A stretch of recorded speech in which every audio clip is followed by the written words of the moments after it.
Hello, Facebook. Figured I have a few minutes before I actually go and buy a dozen cream puffs because it's Cream Puff Fridays at my house on Fridays. And so I figured I would share some thoughts and insights on root cause versus symptoms, right? So I've had this idea of discussing this concept of how do we find and detect root causes and how to get rid of symptoms, right? Because if you think about it, most industries, whether it be medicine, whether it be business, whether it be relationships, if you really drill down, are they really treating, looking at, discerning, defining, identifying root causes or symptoms, right? And so obviously in sort of healthcare, even though I'm also in other industries, but pertaining to healthcare, let's just analyze, let's give an example, right? So let's say you've been labeled, right? If you're on this live video right now, if you've been labeled with something by the doctor and you're willing to share, I would love for you to type in what you've been labeled with. It could be high blood pressure, it could be diabetes, whatever you've been labeled with, especially if you're taking a drug for it. And we can kind of drill in, right? Do a little deep dive. I would love to sort of work with you on discerning what is a symptom versus a root cause, right? So feel free to kind of type in what you've been labeled with, and we'll do a little deep dive. Right, so without anyone typing yet, I'll just pick one, right? And so, and I'll share a story with you. This is pretty common in my practice. 20 years, 8,000 patients later, I've seen a lot of stuff. And one of the things that I've seen that's common is people in chronic pain.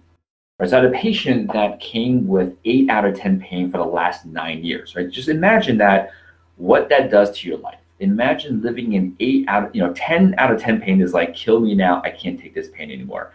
So this woman was living with 8 out of 10 pain for the last 9 years, right? So I'll give you a little history.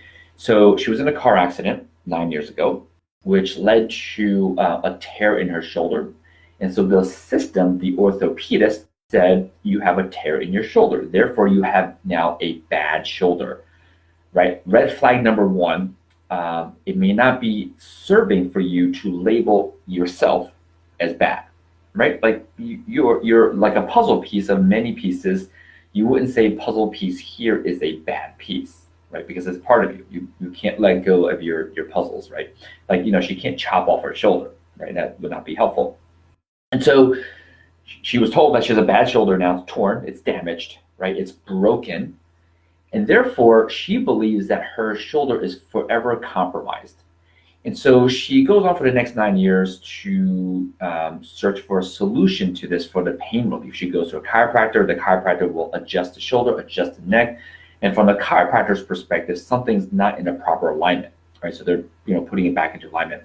She sees an acupuncturist, and so looking at the chi flow, the energy flow in her system from her organs and her meridians are out of balance, and they stick needles in her to address it from an energetic perspective. She's been to physical therapists, right? So they go, oh, your shoulder's tight and it's weak, and they strengthen the shoulder, they stretch the shoulder. And of course, none of this has helped because she's in my office still in pain. What I noticed was during our interaction, our evaluation, I noticed she's literally leaning on her arm like this. It's the shoulder that's hurt. She's like sitting, talking like this to me the whole time. So I simply asked her, I was like, what do you do for a living? And she's like, well, I'm a counselor. Right. So I was like, well, do you sit throughout the day? She's like, yes. And I was like, do you sit like this throughout the day? And she's like, yes. And I said to her, well, here's the good news. If I died right now and you got no care, no treatment, but simply you became aware that you're leaning on the very joint and putting pressure on the joint that is compromised, but luckily your body is trying to heal. However, your behavior of leaning on the shoulder is actually blocking the healing. By simply not blocking the healing, you will feel significantly better. And I actually told her that if she left today or I died, she basically got no care, that she would feel 50% better after just 3 weeks. But keep in mind, she's been in 8 out of 10 pain for the last 9 years with no relief. And so sure enough, after about 3 or 4 weeks, she was already 75 to 80% better because, I didn't die, she didn't leave, we actually did some care. And she basically was done physical therapy after about 2 months pain-free. Right, so what happened? Well, what happened was every practitioner that she saw before was only addressing the symptoms from their reality. right? Because no one was identifying what was the true root cause. The root cause wasn't of her pain wasn't the accident, right? On the surface, it may seem like it was the accident because that damaged your shoulder. However, how many of you twist an ankle, sprain a finger, break a bone, but you don't have any residual pain, right? Because everything heals. And so, what was actually the root cause of her symptom was a behavior that was blocking the body from healing. And I've made like a bazillion videos about this, which is our bodies are designed to heal. It's designed to adapt. It's designed to reach homeostasis, which is normalcy, right? And that's that way from a mental perspective, from a mechanical perspective, from an energetic perspective. And so, if you are not healing, it's because something you're doing is irritating the system, right?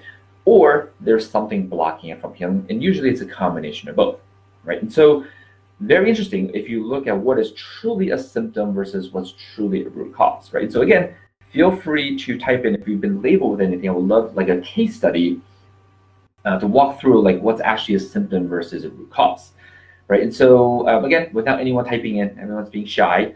I will propose some other case scenarios that I have seen, right? So just a month ago, patient came in with just some hip pain, but at this point, solving pain is boring to me. I can do it in my sleep, and so I asked questions. Hey, how's your overall health? And she started to explain to me that she's on high blood pressure meds for blood pressure. She's on thyroid medication because of improper thyroid function, and she's also taking a sleep aid because she's not sleeping well. Well, I asked her, like, some of this is a little bit of intuitive download. I was like, well, did all this start at once, and when did it start? She's like, yes, it started all 6 months ago. So I basically asked her, well, what happened about 8, 9, 10 months ago in that time frame? And she mentioned that her husband passed away. And literally, as she's saying that, there's like tears coming out of her eyes. And so that tells me she, of course, still has heightened emotions. It's normal. About processing that information in that situation, right? In other words, she has not fully integrated what really happened, basically, right? And so, obviously, you can imagine if emotionally she has not integrated the passing of her husband, and so I should mention, so she's in her 60s. They've been married for a long time, 37 years, I believe, and so she misses him. She emotionally is, of course, attached to him and just hasn't seen. She feels like she lost him. And so what's fascinating is all of that lack of emotional process led to the manifestation of the symptoms of blood pressure issues, thyroid issues, and sleep issues. And what traditional doctors did was they addressed the symptoms by giving her a blood pressure medication, a thyroid medication, and then some sleep aids, right? But the root cause is really a mental, emotional, energetic thing, right? Her husband died. The doctor has never asked her, no doctor ever asked her, like, what happened a few months before these symptoms started. They simply said, oh, you have these symptoms, go ahead and take these drugs. Welcome to American traditional medicine. And so we essentially talked about it, basically helped her reframe, like, she did not lose her husband energetically, emotionally, spirit-wise. She now actually has better access to her husband than before. Right. And how I did this, I simply asked her, hey, when you guys were, when he was alive and married, were there moments where you can actually sense what he was feeling and thinking? And I figured after being married for 30 plus years, the answer would be yes. And she said yes. Right. Every time he traveled a lot, he was an engineer, consultant, he traveled across the country and helped build stuff. And, and she said, even when he was away, away and they would have calls, she could like sense stuff about him. Right, and I will also say that she is not of American heritage. She is born in India, and not to knock any Caucasians or Americans. I find that people who grew up in other countries with another culture, especially in India, tends to be a little bit more connected. We'll just call it, right. And just based on my experience, I could be completely wrong, but that's just my experience. And so again, I had a sense that she had this connection with him, and so I established that first, and essentially helped her realize that the fact that he is no longer locked into his physical form, his body, she actually now has better access to him. And literally, like, her tears stop and she has this like glow in her eyes, and she kind of realizes, oh my God, I actually can. There are moments she started to share that She still lives in the house that they live in, and she will have moments where she feels like he's still there as a guest because energetically there's that connection, right? And so reframing, basically in psychology, we're reframing what actually in her mind, like the meaning that she assigned to it.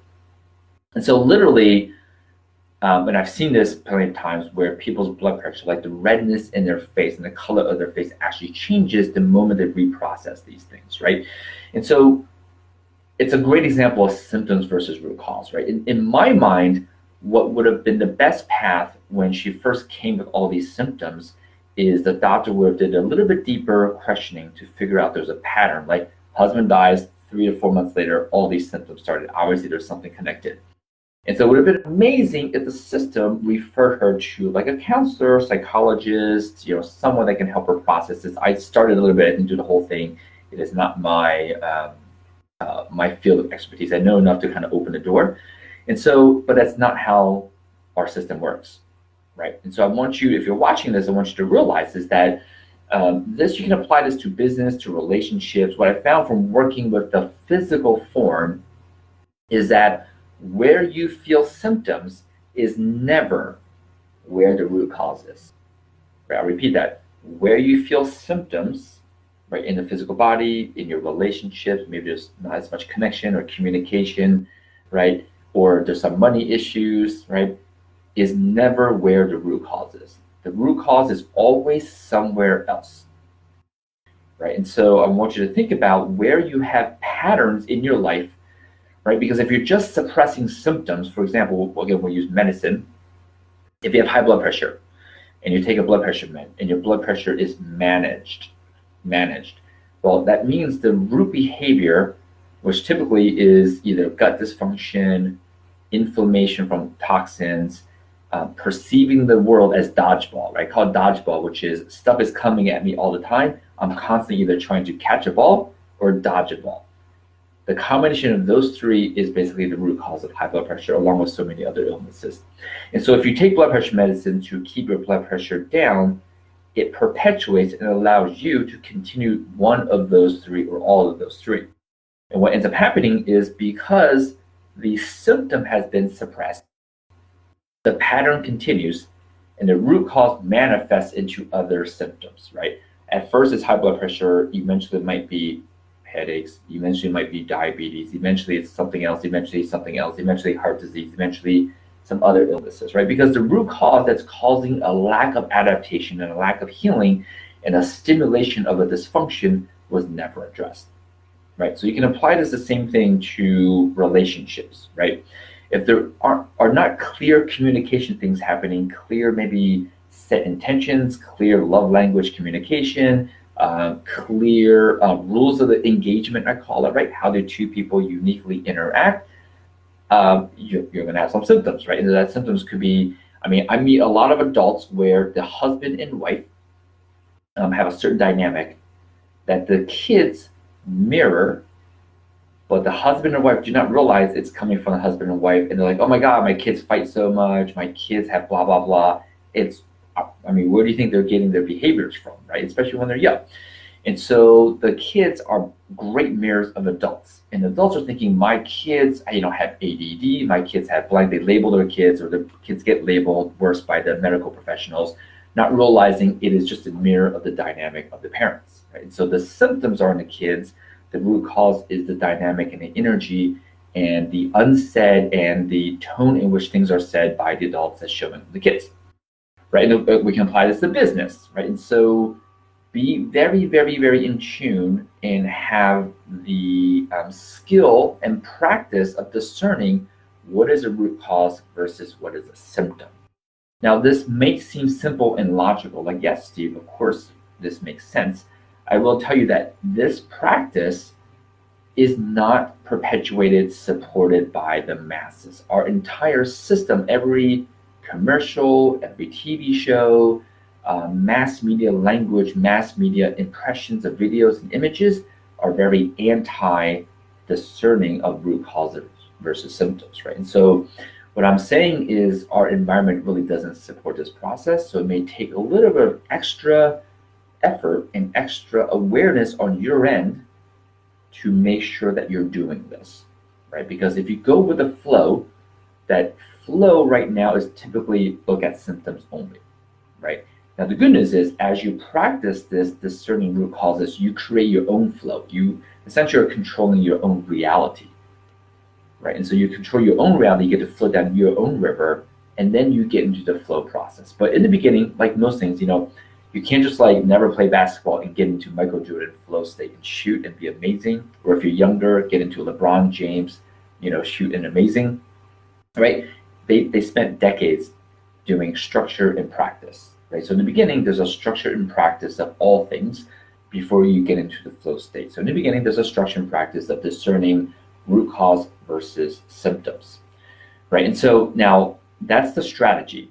Some of the tactical things, I always like to look at things, strategy and tactical, be aware of your language patterns, right? And so the languages, I've been saying this for a while, which is, we spell words because words are spells. Every word has vibration and incantation, a reality embedded within it. It's almost like the word's alive, right? The word has consciousness.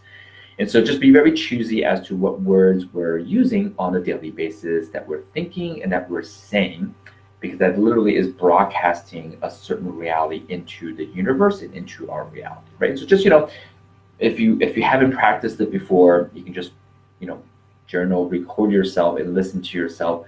What are the words that you're using, right? So some common words that we sort of see with people who are living in a disease, a lack of ease state, right, is these words like I should be doing, right? Words like I have to, words like I'm under, right? I'm under stress or under things. I manage, right? Or I deal with X, Y, and Z, right? And so those are words that suggest a state of dis-ease, right? Because if you were in a flow state and happy state, those words would not come in your mouth. You would use different words, or you would use words like I get you, and I experience, and I play with, and I enjoy, right? And so just by, sort of practicing your words, right, from a tactical perspective can also influence everything else, right? And so we have strategic root cause versus symptoms. Tactical things would be language patterns, just being aware of our word use, right? So hopefully that is helpful. You can put that into use. Again, feel free to, if you're watching this later and not live, you can type in some things you've been labeled with, and we can go over what is truly a root cause versus a symptom, right? I'm just going to put this out to the universe. I applied to a TEDx talk in media, and interestingly, the theme is grassroots. My vision, right, we're building things to bypass the broken healthcare system, which would be amazing. But as we're doing that, because I have empathy for all the doctors who I believe will be not in a good mental state with heightened suicide rates in the next 5 to 10 years. So the goal is to minimize that and do what I can with that. And part of that solution in my mind is, imagine right now with every patient, right? Everyone's watching this. If you go to your doctor and they label you with something and you say, hey doctor, what's the root cause of this? What they're going to say is, we don't know. However, I believe in the next year, if every patient asks their doctor, once the doctor labels them with whatever, and the patient asks, what's the root cause? Eventually the doctor will be like, wait a minute, that's weird. We don't know any root causes. Why? How is that possible? And it starts from a grassroots level to shift their mindset to get them, because they're in the system, to change the system. I believe it has to be a grassroots process, because if we go the other way, well, what's the other way? Top down? Well, what's the top? The top are institutions that stands to lose billions and trillions of dollars if we actually address root causes. So I do not believe that this can be a top-down approach. From thinking through this and feeling through this, and then from seeing the future and coming back, it has to be a grassroots movement, right? And so I encourage you, if you're watching this and you have friends and people that you love and care about, spread the word. Like, go ask your doctor. If you've been labeled with something, ask your doctor, what is the root cause of this? Granted, expect that they will say, we don't know. However, the intention is for you not to learn the root causes because they don't know it. And you can feel free to message me, we can talk about it. The intention is to get their mind to shift, to realize they've been operating in a system that completely is designed to perpetuate and suppress the symptoms, right? And so I believe this can be huge. The impact that you will save lives by doing this. Here's what I predict will happen.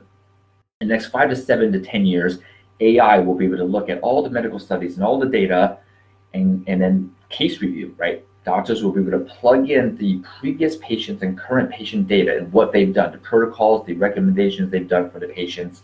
And the AI and machine learning, doesn't even take AI at this point, will spit out for you, hey doctor, based on your previous protocols and recommendations, you've killed 6,000 people in the last 15, 20 years.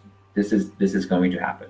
I can see the data, right? That there's so much data showing this, it's just not making it into medicine's hands. However, it is coming. This is unstoppable. It's the future. It's the only way we're going to revamp the system, right? So you can imagine if doctors have been practicing for a few decades, they find out they've killed thousands of people, they're not going to go home and be like, I am amazing. They're going to have extreme guilt and shame and regret. And that, coupled with the fact that doctors are some of the most unhealthy professionals, right, who are probably the most inflamed people, double. And if you look at the data, doctors are twice as unhealthy as the average American. If you combine that and you add an additional variable of all this guilt and shame, it is not going to be helpful for their lives, right? And so I am actually trying to start and plant the seed now to minimize it, get them to shift. That every month, every day sooner we can get them to shift and recognize that their system is broken. At least they'll be like, oh, I knew this last year, 5 years ago. I've tried to do something different. At least they feel like they've done something. That they will minimize the shock of, oh, by the way, when you've been prescribing naproxen for all these years, you've doubled people's risk for heart attacks. Yep, that's the numbers based on studies. And heart attacks currently, heart disease kills 25% of Americans. Starting next year, it kills 40% of Americans. And Aleve and naproxen doubles the risk of that, right? It doesn't take a super calculus mathematician genius to figure out what that means for the doctor, right? And that's just one. I won't go into antibiotics and a bunch of other drugs. And if you combine naproxen and non-steroidal anti-inflammatories with stomach acid stuff, it's deadly cocktails, all kinds of stuff, right? And so that data is coming, right? So part of the intention of making these videos is to, one, support you directly by getting you to look at root causes. The meta level of this is so you actually can apply this to all areas of your life. This is not just for your health. And the meta level is for you to go to your doctor, for you to encourage all your friends to go to your doctor and ask what's the root cause, because you are now making a ripple effect, a ripple benefit. You directly will help save lives of tons of doctors by doing this, right? So I encourage you to kind of take that action. And of course, if there's any questions, feel free to message me.